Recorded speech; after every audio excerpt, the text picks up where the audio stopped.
नमस्कार। आज हम बात करेंगे छात्र राजनीति पर और छात्र राजनीति से जुड़े सभी मुद्दों पर बात करेंगे।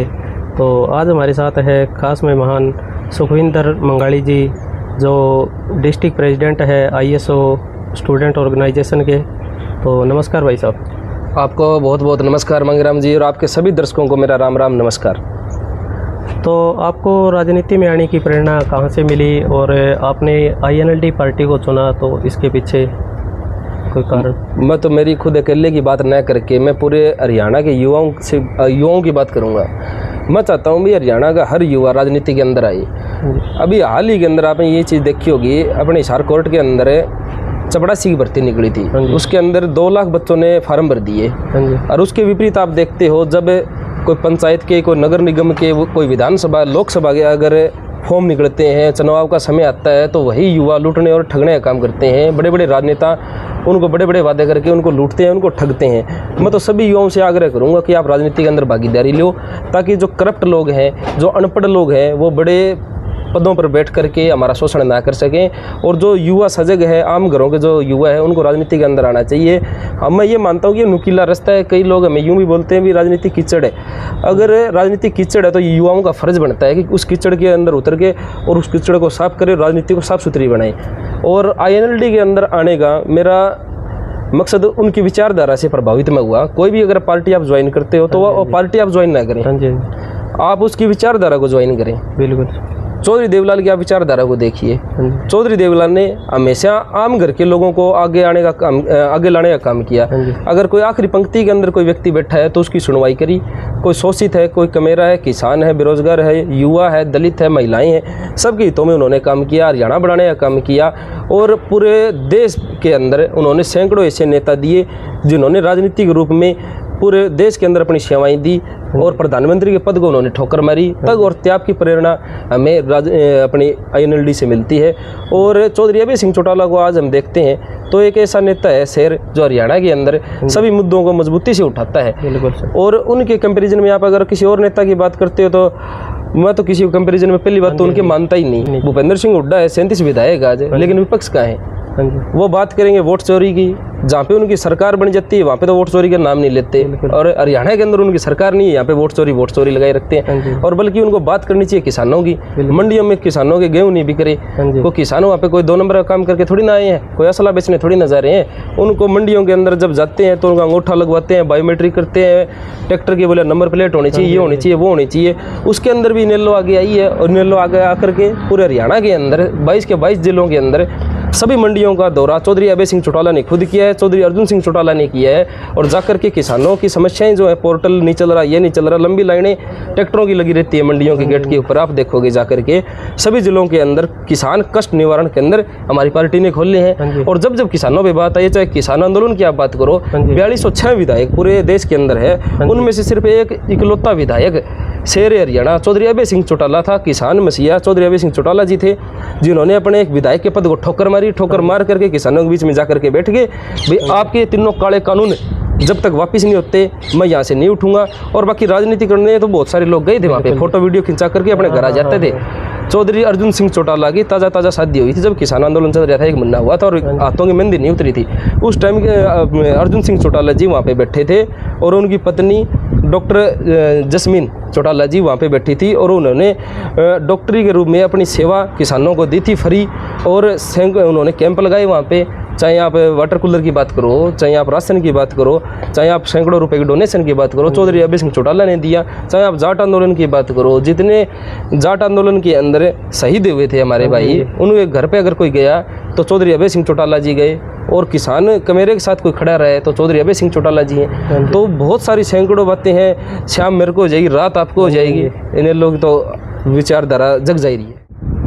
एक सुखविंदर जी, हम देखते हैं कि लड़कियों की राजनीति में लगा लो या खेलों में भागीदारी कम होती है, तो इसके लिए आपका क्या लक्ष्य है या आपकी पार्टी के लक्ष्य के ऊपर क्या बात? देखो, भागीदारी तो हमारी जब सरकार थी, हाँ जी, इन लोग की अगर आप बात करोगे तो चौधरी अभय सिंह चौटाला जी खेल रत्न भी उनको बोले जाता है। और सबसे पहले खिलाड़ियों को मान सम्मान देने का काम है हमारी पार्टी ने किया था। भी कोई भी अगर हमारे देश का प्रदेश का युवा कोई ओलंपिक में मेडल लेकर के आता है हमारे प्रदेश का नाम रोशन करता है, हरियाणा का, तो वो जैसे एयरपोर्ट पर पहुँचेगा तो उसको चेक और मेडल पकड़ा दिया जाएगा। हाँ जी। ये मान सम्मान देने का काम शुरू में नेल्लो ने किया था, और हमारी पार्टी की अभी भी ये स्ट्रेटजी है, हर गांव के अंदर स्टेडियम बनाए जाएंगे, और जो युवा खेलों में अपनी भागीदारी चाहते हैं, चाहे वो लड़के हो चाहे वो लड़कियां हों जी, उनको खेल के लिए उपयुक्त सामग्री दी जाएगी, चाहे स्कूलों की बात करो चाहे कॉलेजेस की बात करो, और उनके नौकरियों के अंदर भी ज़्यादा भागीदारी दी जाएगी। अभी कई आप ऐसे देखते होंगे, साथी हमारे हैं, कई युवा भाई हमारे ऐसे हैं जो गोल्ड मेडल तक ले आते हैं, ब्रॉन्ज ले आते हैं, सिल्वर ले आते हैं, उनकी सरकार कोई पूछ नहीं करती, वो बेचारे अपना एक टाइम के बाद में 10-15 हज़ार की कोई नौकरी करने पे मजबूर होते हैं, सरकार उनकी कोई सुध ही नहीं लेती। हाँ जी। तो हम इनको संज्ञान में लेकर के हमारी पार्टी उनको उचित मान सम्मान देने का काम करेगी, और नौकरियों में भागीदारी देने का काम हमारी पार्टी इनको करेगी। और रही लड़कियों की बात, हमारी बेटियां तो आज भी पूरे देश में हमारा नाम रोशन कर रही है। हाँ जी। और कई माँ बाप ऐसे होते हैं, वो किसी डर की वजह से अपनी बेटियों को घर से बाहर नहीं निकलने देते, तो मैं तो उनसे भी अपील करूँगा कि अपनी बेटियों को खोल दें, जिनके अंदर कोई प्रतिभा है उनको आगे लेकर के आएँ। हाँ जी। चाहे हमारी कोई बहन है, उन बेटी है, उनको पूरी खुली छूट दी जाए, भी अगर तेरी खेल में इंटरेस्ट है तो अपनी प्रतिभा से आगे आओ और देश का, परिवार का और पूरे गांव का नाम रोशन करो। तो आपकी पार्टी की तरफ से अभी जो नई कार्यकारिणी बनाई गई है, उसमें सिरसा की जो नेशनल कॉलेज की प्रेसिडेंट है शबनम, एक फतेहाबाद की जो ISO की डिस्ट्रिक्ट प्रेसिडेंट है परीक्षा पिलानिया, वो आपकी पार्टी लड़कियों के लिए अच्छा कार्य कर रही है। हमारा तो सदैव ही रहा है। चौधरी देवीलाल की विचारधारा ये थी कि आम घर के बच्चों को, आम घर की बेटियों को राजनीति के अंदर लाया जाए, और आम घर के लोगों को बड़े पदों पर बिठाया जाए, ताकि वो अच्छे काम कर सके, वो भ्रष्ट और रिश्वतखोर न बन सके। अगर आप यूँ बताओ, जो पहले से पेट भरा हुआ है वो क्या काम करेंगे? बिल्कुल, वो कोई काम नहीं करेंगे। जो आम घर के बच्चे हैं वो अगर बड़े पदों पर आकर के बैठेंगे तो उन्हें पता होगा कि किस प्रकार से एक आम घर का बच्चा मेहनत करके आता है आगे, तो उनके लिए क्या अपॉर्चुनिटीज़ होनी चाहिए, क्या उनको सुविधाएं दी जानी चाहिए। चाहे चिकित्सा की बात करो, चाहे आप राजनीति के अंदर भागीदारी की बात करो, चाहे रोजगार देने की बात करो, चाहे खेलों की आप बात करो, तो हर चीज़ उनको नॉलेज होती है, अनुभव होता है, तो उसके अनुसार वो काम करते हैं। आप ISO की बात कर रहे हो, तो ISO हमारे पूरे हरियाणा के अंदर हमने कार्यकारिणी बनाई हुई है। ISO की प्रदेश अध्यक्ष है साहिलदीप कसवा जी, ISO के राष्ट्रीय अध्यक्ष रानिया से विधायक चौधरी अर्जुन सिंह चौटाला जी है। उनकी खुद की ये सोच है कि जितना हो सके हमारी बहनों को, हमारी बेटियों को राजनीति के अंदर आगे लेकर के आओ, और आम घरों को, बच्चों को ज़्यादातर राजनीति के अंदर लेकर के आओ, ताकि राजनीति के अंदर साफ स्वच्छ भागीदारी हो सके और आम घर के बच्चे आगे आ सकें। एक सुखविंदर जी, आम लोग ये कहते हैं कि जो छात्र नेता है वो सिर्फ नारों तक सीमित है, यूनिवर्सिटी के जो भ्रष्टाचार होते हैं उस पर कोई बात नहीं करता, तो इस पर आपका क्या विचार है? यूनिवर्सिटी में भ्रष्टाचारों के खिलाफ बात क्यों नहीं करता? हमारे जितने धरने हुए हैं ISO के, वो सारे इसके VC के खिलाफ हुए हैं, और इसने नॉन टीचिंग स्टाफ के अंदर इतने इसने घोटाले किए हुए हैं। अपने यारे प्यारे रिश्तेदारों को इसने यहाँ पे JJU के अंदर लगाए हुए हैं, नरसिंह बिश्नोई ने, और बड़ी रिश्वत लेकर के बाहर के लोगों को इसने यहाँ पे नौकरियाँ दे रखी यूनिवर्सिटी के अंदर।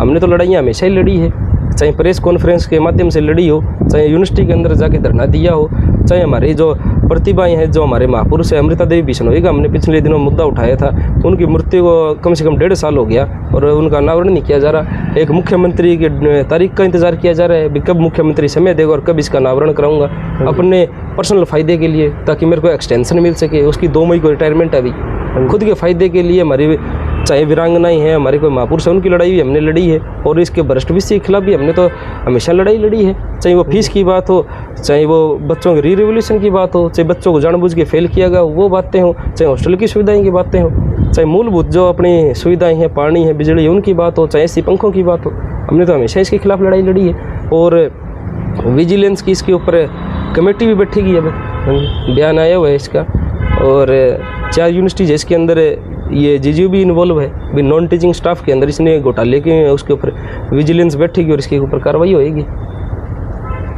तो सुखविंदर जी, आपकी पार्टी के प्रमुख जो लीडर है, नेता है, उनके साथ आपको करीबी माना जाता है, तो आपने उनके साथ मिलकर पार्टी के लिए क्या प्रमुख भूमिका निभाई है? प्रमुख भूमिका तो हम तो जन जन तक अपनी आवाज़ पहुंचा रहे हैं, अपनी पार्टी की विचारधारा को पहुंचा रहे हैं, ताकि किसी न किसी प्रकार से हमारी पार्टी सत्ता में आए और आकर के हमारे युवाओं को रोज़गार मिले, महिलाओं को सम्मान मिले, किसानों को उनके हक मिले, और किसान, कमेरे, युवा, दलित, वनवासी, वंचित, आदिवासी, कोई भी अगर वर्ग है वो पिछड़ा ना रहे। जिस प्रकार से आज आप देख रहे हो, चाहे वो पहलवान हो, आज सड़क के ऊपर है। हाँ जी। इस भारत सरकार के अंदर कौन सा वर्ग ऐसा है जो सड़कों के ऊपर नहीं आया हो? छात्रों की बात कर लो, युवाओं की बात कर लो, किसान आंदोलन 13 महीने चलिया है। आज़ादी के बाद इतना लंबा आंदोलन मेरे को नहीं लगता किसी सरकार के अंदर चलिया होगा। इस भारत सरकार के अंदर चलिया है। और छात्र और युवा को तो आप हाल देख ही रहे हो। एचयू यूनिवर्सिटी की आप बात कर लो, कितना लंबा धरना एचयू के अंदर चलिया था, किस प्रकार से छात्रों के ऊपर लाठीचार्ज हुआ था। लोकतंत्र को ख़त्म करने की इनकी साजिश है। वे किस प्रकार से लोकतंत्र को ख़त्म किया जाए और हम सत्ता के अंदर बने रहें, इनकी एक यही स्ट्रेटेजी है। इनका कोई ये मंशा ही नहीं है भी किस प्रकार से बच्चों को रोज़गार दिया जाए, किस प्रकार से जो चिकित्सा सुविधा है उसको सुधारा जाए, किस प्रकार से शिक्षा व्यवस्था है उसको सुधारा जाए। ये अपने सगे संबंधियों को, अपने रिश्तेदारों को मोटी रिश्वत लेकर के वीसी लगा देते हैं। चाहे आप बड़ी बड़ी पोस्टों की बात कर लो, एचपीएससी के अंदर जो भर्तियाँ हुई थी पीछे अंग्रेजी के सब्जेक्ट के अंदर, उसके अंदर लगभग सभी बाहर के लोगों को लिया करके ये हरियाणा में नौकरियां दे रहे हैं। और दूसरी तरफ यूँ बोलते हैं भाई मंडियों के अंदर जैसे अब खरीद चल रही है गेहूँ की, तो ये यूँ बोल रहे हैं भाई बाहर के जो किसान हैं वो हमारे हरियाणा के अंदर आके गेहूँ ना बेच दे, इसके लिए हमने बायोमेट्रिक चलाए भी अंगूठा लगाओ, नंबर प्लेट ट्रैक्टर के ऊपर होनी चाहिए। और दूसरी तरफ ये क्या करते हैं, बाहर के लोगों को लेकर के हरियाणा में नौकरियां दे देते हैं। मतलब आप युवाओं के अधिकारों का हनन कर रहे हो, उनको ख़त्म करना चाहते हो युवाओं को। आप किसी भी भर्ती की बात कर लो, हाल ही में जो भर्ती है इसकी कांस्टेबल की, हरियाणा कांस्टेबल की, उसके अंदर भी यही हुआ है घोटाला। जो जनरल की है उसका आप आंकड़ा देखो और ओबीसी का और जो आरक्षित सीट है उसका आप आंकड़ा देखो, जनरल से 2 गुना ज़्यादा है। ये किसी ना किसी प्रकार से ऐसी पेचीदगियाँ ये बना रहे हैं भाई युवाओं को बेरोजगार रखा जाए ताकि ये सड़कों पे घूमते रहें, इनका दिमागी संतुलन काम ना करे, ये मानसिक रूप से मैच्योर ना हो सके और हमारे खिलाफ आवाज़ ना उठा सके। अगर कोई भी इनके खिलाफ आवाज़ आज उठाता है, चाहे आप मनीषा कांड की बात करो, चाहे आप एचयू की धरने की बात करो, चाहे हमारे जैसे जो लड़ रहे हैं यूनिवर्सिटी के अंदर, चाहे किसान कैमरों की कोई बात होती है, चाहे दलितों की बात होती है, महिलाओं की बात होती है, हम खुल करके ISO संगठन सड़कों पे उनकी लड़ाई लड़ता है, हमारे ऊपर भी ये मुकदमे लगाते हैं। ये चाहते हैं भी किसी ना किसी प्रकार से दबाया जा सके, डराया जा सके। जो दबाने डराने धमकाने से टिक जाते हैं उनको ये दबाते डराते हैं, और जो दबाने से नहीं दबते उनके ऊपर ये मुकदमे लगा के उनको जेलों में ठुकवा देते हैं। युवा साथियों को, छात्रों को ये अपराधी बनाने पर तुले हुए हैं। आज आप एक बात बताओ, जो यूनिवर्सिटी कॉलेज है, बच्चे वहाँ पे फीस भर के पढ़ते हैं, उनके ऊपर किस प्रकार के मुकदमे, क्यों मुकदमे उनके ऊपर? वो अपने हकों की लड़ाई नहीं उठा सकते। संवैधानिक तौर पे अगर आप कोई धरना देते हैं, संविधान ने हमें ये हक दिया है हमारा भाई आप कहीं पे भी जा करके अपने शांतिपूर्ण धरना दे सकते हैं, और वो भी ये नहीं करने देते। तो आप ये देख सकते हो भी लोकतंत्र ख़त्म करने की इनकी साजिश है। किस प्रकार से लोकतंत्र को ख़त्म किया जाए और किस प्रकार से बीजेपी सत्ता में बनी रहे, ये इनका प्रोपगंडा है। चाहे इनको कोई भी सामदाम दंड भेद लगाना पड़े, इनको जनता से कोई मतलब नहीं है, इनका काम बनता और बाढ़ में जाए जनता। तो सुखविंदर भाई साहब, एक जो अभी पूर्व डिप्टी सीएम वाला मामला चल रहा है, हम भी सिरसा से चल कर आए हैं, गाउंडिंग मंडी से। मीडिया कवरेज देखी है हमने कि एक CIA अधिकारी ने पूर्व डिप्टी सीएम की गाड़ी को रोक लिया, तो इसको आप कहाँ तक जायज़ मानते हैं और इस पर आपकी क्या प्रतिक्रिया है? एक संवैधानिक अधिकार है, संविधान ने में अधिकार दिया भी आप शांतिपूर्ण धरना दे सकते हो। विश्वविद्यालय के अंदर जाकर के JJU के अंदर इनका प्रोग्राम था, वो एक्सेप्ट नहीं किया VC ने, इनको परमिशन नहीं दी थी। तो ये आप जाकर के वहाँ इन्होंने जैसा भी है मतलब उड़दंग वगैरह की है, इन्होंने गमले तोड़े हैं या गेट तोड़ा है, वो तो हमने SP के बयान देखे हैं, DSP के भी देखे हैं और इनके बयान भी हमने देखे हैं। तो उसके अंदर दूध का दूध और पानी का पानी तो जो है हमारा माननीय न्यायालय करेगा, न्यायाधीश इसमें अपना न्याय करेंगे। और मेरा मानना जहाँ तक है छात्रों के साथ ऐसा बर्ताव नहीं होना चाहिए। वो बात करने आए थे तो VC साहब तो कभी मिलने आते ही नहीं छात्रों से। पहली बात तो ये, मैंने भी धरने दे रखे यूनिवर्सिटी के अंदर बहुत सारे, तो हमसे तो कभी मिलने आई नहीं। VC साहब को हमने तो फोटोओं के अंदर देखे, छात्रों के बीच में आकर के कभी उन्होंने बात नहीं करी भी तुम्हारी क्या समस्याएं हैं, तुम्हारी फीस की समस्या है, तुम्हारे री-रेवोल्यूशन के मुद्दे हैं, या कोई हॉस्टल का मुद्दा है, या भाई मैं चोर हूँ। तो इस तरह कोई उन्होंने बात नहीं करी। छात्र अगर आँख में आँख डाल करके बात नहीं कर सकते अपने प्रिंसिपल से, कॉलेज के, यूनिवर्सिटी के VC से, तो फिर क्या फ़ायदा है यूनिवर्सिटी और कॉलेजेस का? फिर बच्चे तो घर बैठ के पढ़ाई कर लेंगे यूट्यूब पे और अपने ऑनलाइन। कॉलेज यूनिवर्सिटी में बच्चे अपने जो व्यक्तित्व होता है उसके निर्माण के लिए आते हैं, बिल्कुल, एक सिर्फ शिक्षा के लिए नहीं आते बच्चे। तो बच्चों से मिलना चाहिए था वीसी साहब को। और इसके अंदर जो प्रशासन ने ये कार्रवाई करी है, उनकी कार्रवाई के अंतर्गत ये आता होगा भी रात को 2 बजे इनको उठाया है या दुष्यंत चौटाला जी के आगे गाड़ी लगा करके इनको रुकवाया है। मेरा तो मानना ये है भी कहीं ना कहीं मर्यादित तरीके से उनसे बात करनी चाहिए थी। संवैधानिक पद पे वो रह चुके हैं। भैया आपका पायलट है जो गाड़ी का, बोले ये पायलट गाड़ी ठीक नहीं चला रहा था, तेज़ रफ्तार में गाड़ी चला रहा था, इसलिए हमने इनकी गाड़ी रुकवा के उसको हिदायत दी। ये इनका कहना है इंस्पेक्टर पवन का। भाई आप गाड़ी ठीक चलाओ, भाई कोई एक्सीडेंट दुर्घटना ना आ जाए। तो ये बात जायज़ है, तो फिर इसमें दुष्यंत चौटाला जी को तो आगे आने की जरूरत ही नहीं थी। किस प्रकार से वो गाड़ी के लटक रही और कर रही है, तो एक डिप्टी सीएम की तो मैं नहीं मानता भी ऐसे हालात होने चाहिए भी गाड़ियों के पीछे भागेगा। और उस वीडियो के अंदर जिस प्रकार से दिग्विजय चौटाला जी उसको एक हवलदार को धक्का दे रहे, सिपाही को धक्का दे रहे हैं, ये भी मैं जायज़ नहीं मानता। अपना देश संविधान से चलता है, कोई गुंडागर्दी से नहीं चलता।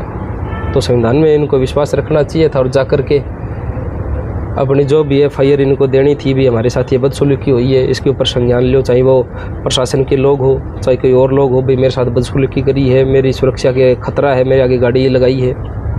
तो गाड़ी के इनके पास वीडियो भी थी, फुटेज भी थी, सारी चीज़ें थी। तो वो इनको प्रशासन से जा कर के बात करनी चाहिए थी, चाहे उसके अंदर प्रशासन गलत हो, चाहे ये दिग्विजय गलत हो या दुष्यंत गलत हो। नहीं होना चाहिए, दूध का दूध और पानी का पानी होना चाहिए। छात्रों की जहाँ तक बात है तो हम एक पर्सनल पार्टी, किसी की व्यक्तिगत पार्टी की बात नहीं कर रहे आप। छात्रों के साथ गलत नहीं होना चाहिए क्योंकि छात्र यूनिवर्सिटी के पढ़ने वाले हैं। बिल्कुल जी, उनसे आकर के वीसी साहब को बात करनी चाहिए थी मुकदमे लगवाने की बजाय। आपके यूनिवर्सिटी के बच्चे हैं तो इनसे आपको किस प्रकार का खतरा है? आपकी यूनिवर्सिटी के अंदर पढ़ने वाले बच्चे, इनसे आकर के आपको बात करनी चाहिए थी।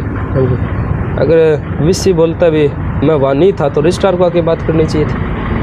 आप इनके ऊपर मुकदमे लगवा रहे हो और करिए, इसका मतलब तो आप छात्रों और युवाओं को अपराधी बनाने का काम करिए, क्रिमिनल बना रहे हो आप उनको। ये चीज़ तो गलत थी, इसके अंदर मेरे को तो लगता नहीं कुछ ठीक था। अगर इनके साथ गलत हुआ है तो प्रशासन पे कार्रवाई हो, चाहे इंस्पेक्टर पवन हो या चाहे उसकी जगह कोई और हो। अगर उनके साथ गलत हुआ है तो उनकी सुनवाई होनी चाहिए। ये तो हमारा माननीय न्यायालय तय करेगा। अंत में सुखविंदर जी, आप जो युवा देख रहे हैं, छात्र छात्राएं देख रहे हैं, हरियाणा के युवाओं के लिए क्या विजनरी संदेश देना चाहेंगे? मैं तो जितने भी मेरे छात्र युवा साथी जो देख रहे हैं आपका पॉडकास्ट है, तो उसके माध्यम से मैं तो ये कहना चाहूँगा भी सभी छात्रों और युवाओं को बिना डरे बिना दबे अपने हकों की लड़ाई लड़नी चाहिए, अपनी आवाज़ बुलंद करनी चाहिए। आप सड़कों पे नहीं आ सकते तो अपने सोशल मीडिया के माध्यम से कैंपेन चला करके, वीडियो बना करके आप ये जो शोषित वर्ग है, कोई दबे कुचले लोग, उनकी आवाज़ आपको उठानी चाहिए। अगर आप वो भी नहीं कर सकते, जो लोग लड़ रहे हैं उनका आपको साथ देना चाहिए इनडायरेक्ट रूप से। और युवा सजग होगा तभी बदलाव आएगा। वो कहते हैं ना, बोले संघर्षों के साए में इतिहास हमारा पलता है और जिस और जवानी चलती है उस और ज़माना चलता है। बिल्कुल, है ना। तो जवान जिस टाइम सजग हो जाएंगे तो ये सरकार की कोई बड़ी बात है, तख्ता पलट इसका भी हो जाएगा। तो सदा सदी थोड़ी ना रहती हैं सरकारें, बहुत सी आती है और बहुत सी जाती है। ये वहम नहीं रखना चाहिए इंसान को भी सदा सदी हम ही रहेंगे। ये आज इन्होंने तानाशाही सरकार अपनी बना ली, चाहे युवा की बात हो, चाहे पहलवान की बात हो, चाहे किसानों पे जुल्म की बात हो, चाहे अपने जो सीमा पे जवान खड़े उनकी बात हो। 4 साल की इन्होंने वो अग्निवीर बना दी। ये क्या तुक बनता है इस चीज़ का? अगर 4 साल के अग्निवीर में कोई सिपाही भर्ती होता है, कोई फौजी भर्ती होता है, तो वो उस दौरान शादी भी नहीं कर सकता। और वो जिस टाइम रिटायरमेंट होकर के आएगा उस टाइम उसका रिश्ता नहीं होना है। तो मतलब ये किस प्रकार की पेचीदगियाँ इन्होंने ऐसी बना दी, किस प्रकार से लोगों को परेशान किया जाए। परिवार पहचान पत्र जैसे इन्होंने ये परेशान पहचान पत्र बना दिए। घर में एक आदमी तो इनको ऐसा चाहिए जो सिर्फ कागज़ लेके घूमता रहे। कभी तो इनके पोर्टल बंद होंगे, कभी इनके सर्वर बंद होंगे, तो एक आदमी ऐसा चाहिए वो काम धंधा छोड़ के इनके कागज़ संभाले बस। और कागज़ों में कुछ आनी जानी नहीं है। बिना बात ये किसी के राशन कार्ड काट देते हैं, बिना बात ये किसी की बुढ़ापा पेंशन काट देते हैं। और जब जब इन्होंने ऐसे कोई जुल्म किए हैं, चाहे किसान का, मेरे दलित, किसी की बात हो, किसी भी वर्ग की बात हो, इंडियन नेशनल लोकदल मजबूती से आगे आई है। आज आप कांग्रेस की बात करो, उनके 37 विधायक हैं। आपने किस दिन उनकी ये ऐसा कोई भी आपने उनकी मुहिम देखी हो भाई इन्होंने किसानों के लिए आवाज़ उठाई है, कमेरों के लिए आवाज़ उठाई है, युवाओं के लिए उठाई है, खिलाड़ियों के लिए उठाई है?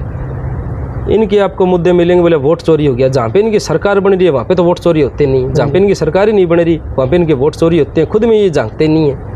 हरियाणा के अंदर इतना बुरा हाल इस प्रकार से इसने भूपेंद्र सिंह हुड्डा ने किया। इस बार बनती सरकार को इन्होंने ठोकर मारी। 85 के अंदर जिस प्रकार के माहौल इंडियन नेशनल लोकदल का था और 85 सीटें इंडियन नेशनल लोकदल की आई थी, वैसा माहौल इस बार आंधी कांग्रेस की थी। लोगों ने मन बना लिया था भाई बीजेपी से अगर कोई पेंडा छुटवा सकता तो ये कांग्रेस छुटवा सकती है। लोगों ने विकल्प मान लिया कांग्रेस को इस बार और लोगों ने अंधाधुंध वोट डाले कांग्रेस को। लेकिन बदले में क्या मिला? किसानों की जो पगड़ी है वो फिर बीजेपी कदमों में उछाली, तीसरी बार बीजेपी की फिर सरकार बना दी। इनके 31 विधायक ऐसे जो प्रत्याशी विधायक के पद के थे, उन्होंने प्रेस कॉन्फ्रेंस करके ये बात स्पष्ट करी कि भाई हमको तो हराने वाले हमारी पार्टी के ही हैं। भूपेंद्र सिंह हुड्डा है, इसके खेमे के लोग हैं। शैलजा गुट बना दिया, रणदीप सुरजेवाला गुट बना दिया, एक आधा और ये राव वीरेंद्र नरेंद्र कौन सा है, इसका ये गुट बना दिया। तो कांग्रेस के तो जूतियों में खीर बन रही है, तो ग्रुपों में बनती हुई पार्टी है। इस पे लोगों ने विश्वास कर लिया भाई ये इस बार बीजेपी से पीछा छुटवाएगी। इसने क्या किया, आपको उदाहरण देता हूँ। उसाना से ब्रजेंद्र सिंह 32 वोटों से इसकी हार हुई।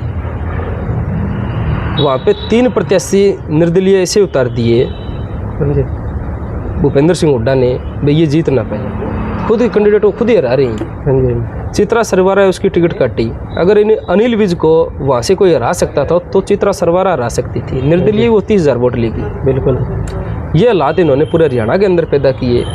नलवा के अंदर जिताऊ कैंडिडेट थे संपत सिंह जी, अभी वो पार्टी छोड़ के हमारी इनेलो के अंदर आगे घर वापसी इन्होंने कर ली। उनको टिकट ना दे करके इन्होंने एक टिकट दी डम्मी को, जिसे कोई जानता ही नहीं। दादरी साइड से आके वो यहाँ नलवा में इलेक्शन लड़ रहे हैं, उसको टिकट दे दी। ऐसे ऐसे लोगों को इन्होंने टिकट बांटी। मैं बांटी ना कह करके मैं यूँ कहना चाहूँगा, इन्होंने बेची टिकट। टिकटें बेच करके इन्होंने जनता के साथ धोखा किया, जनता को लूटने और ठगने का इन्होंने काम किया। राज्यसभा का भी चुनाव हुआ, आपने देखे इनके 9 विधायक खुले बिके। हिमाचल उनको तैयारी के लिए लेके जाया गया, बोला ट्रेनिंग दिलाने लेके जा रही हैं। एक जैसी टी शर्टें पहन करके ये विधानसभा के अंदर रहते हैं। इन्हें खुद ही नहीं पता भाई हमें विधायक बना दिया कि भालू बना दिया। ऐसे ऐसे लोगों को विधायक पद के ऊपर बैठा दिया और ऐसे डम्मी लोगों को विधायक बना दिया जो OTP है कि आगे उनको कोई पूछने वाला नहीं है। इस बार 1-2 सीटें तो ऐसी थी वहाँ पे जब अगर किसी कुत्ते को भी टिकट मिल जाती है तो वो जीत करके निकलता और अच्छे मार्जिन से जीतता। ये तो फिर भी कम मार्जिन से जीते हैं। और इनके 9 विधायक जो इस बार बिके हैं, कोई क्रॉस वोट किया है, वो 5 कैंसिल हुए, जैसे वो बिके और बेचने वाला भूपेंद्र सिंह हुड्डा है। ये भी लोगों को पता चल गया। ये बार बार बोलते भी इनेलो बीजेपी की बी टीम है, ये भी लोगों का निकल गया। लोगों को पता चल गया भी कौन हमारे मुद्दों की लड़ाई लड़ता है। बुढ़ापा पेंशन कटी तो किसने लड़ाई लड़ी, बिजली के रेट महंगे हुए तो किसने लड़ाई लड़ी, SYL का पानी रोका तो किसने लड़ाइयाँ लड़ी। तो इंडियन नेशनल लोकदल आज विपक्ष की मुख्य भूमिका निभा रहा है। हमारे 2 विधायक है लेकिन शेर की तरह विधानसभा के अंदर दौड़ते हैं और ये लोग उठ के वॉकआउट कर जाते हैं। अरे भाई आपको विधानसभा में भेजे है जनता ने, उनकी आवाज़ उठाने के लिए भेजे है, आप वहाँ से वॉकआउट कर जाते हो और कर जाते हो। ये क्या प्रतिनिधित्व करोगे आप? और ये तो राज्यसभा इसने चुनाव ने तो स्पष्ट कर दिया भाई इनकी कोई मंशा नहीं है, इनका तो लूट की मंशा। और ये बीजेपी की बी टीम है कांग्रेस, ये तो हर बार इनको सत्ता में लेकर के आती है, इनडायरेक्ट इनकी सपोर्ट करती है बीजेपी की पूरी भी आप सरकार बनाओ हम आपके साथ खड़े हैं, ये इनकी मंशा है। और मैं तो जनता से कहना चाहूँगा अब आप देख लो भाई चौधरी अभय सिंह चौटाला जी किस प्रकार से आपकी हकों की लड़ाई लड़ रहे हैं। इतनी अब गर्मी के अंदर भी वो हर मंडियों के अंदर जा रहे हैं और किसान के साथ कंधे से कंधा मिला करके खड़े हैं। जो लोग किसान नेता खुद को बोलते हैं कांग्रेस वाले लगा लो बीजेपी वाले लगा लो, किन लोगों ने आकर के आपसे पूछा भी आपकी मंडी में गेहूँ बिक रही है कि नहीं बिक रही?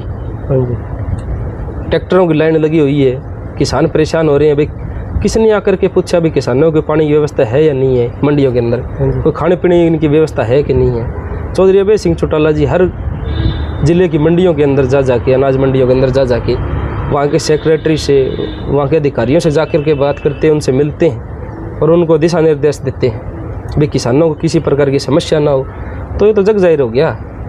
अगर कोई आज के समय में किसान नेता बचे हैं तो चौधरी अभय सिंह चौटाला जी, और कोई किसान कमेरे महिलाओं, वनवासियों, वंचितों, बेरोजगारों, युवाओं, छात्रों के अगर कोई तेजी खड़े हैं तो आज चौधरी अभय सिंह चौटाला जी खड़े।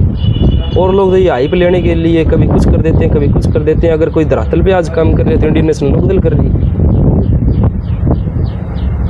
प्रत्यक्ष प्रमाण की आवश्यकता ही नहीं है। और अब तो लोग कहने भी लग गए भाई इन्हें लोग 2 विधायक है फिर भी मजबूती से लड़ाई लड़ रहे हैं, और कांग्रेस के 37 विधायक इतना मजबूत विपक्ष इस बार बने और बिल्कुल डम्मी है। जब भी कोई मुद्दे की बात होती है तो खड़े होकर तुहानों किसानों की ऐसे करने लग जाते हैं विधानसभा के अंदर। तो बहुत बहुत धन्यवाद भाई साहब, बहुत बहुत।